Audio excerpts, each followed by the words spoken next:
Maranatha, the Lord is Coming, a devotional by Ellen G. White.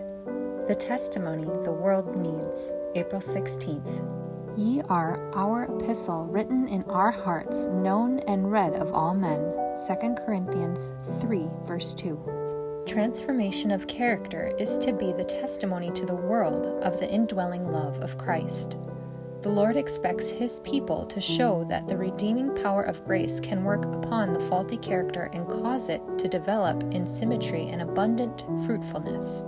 But in order for us to fulfill God's purpose, there is a preparatory work to be done. The Lord bids us empty our hearts of the selfishness which is the root of alienation. He longs to pour upon us His Holy Spirit in rich measure, and He bids us clear the way by self-renunciation. When self is surrendered to God, our eyes will be opened to see the stumbling stones which our un-Christ-likeness has placed in the way of others. All these God bids us remove. He says, "Confess your faults one to another, and pray one for another, that ye may be healed." James 5, verse 16.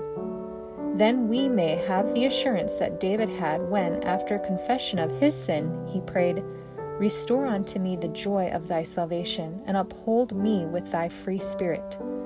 Then will I teach transgressors thy ways, and sinners shall be converted unto thee." Psalm 51, verse 12 and 13. When the grace of God reigns within, the soul will be surrounded with an atmosphere of faith and courage and Christ-like love, an atmosphere invigorating to the spiritual life of all who inhale it.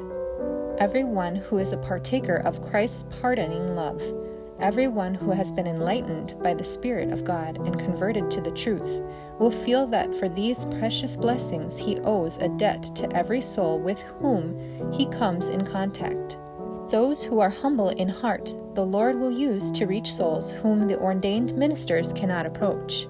They will be moved to speak words which reveal the saving grace of Christ, and in blessing others, they will themselves be blessed.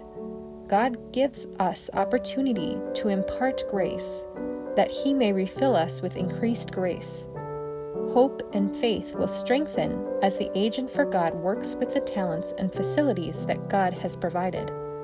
He will have a divine agency to work with Him.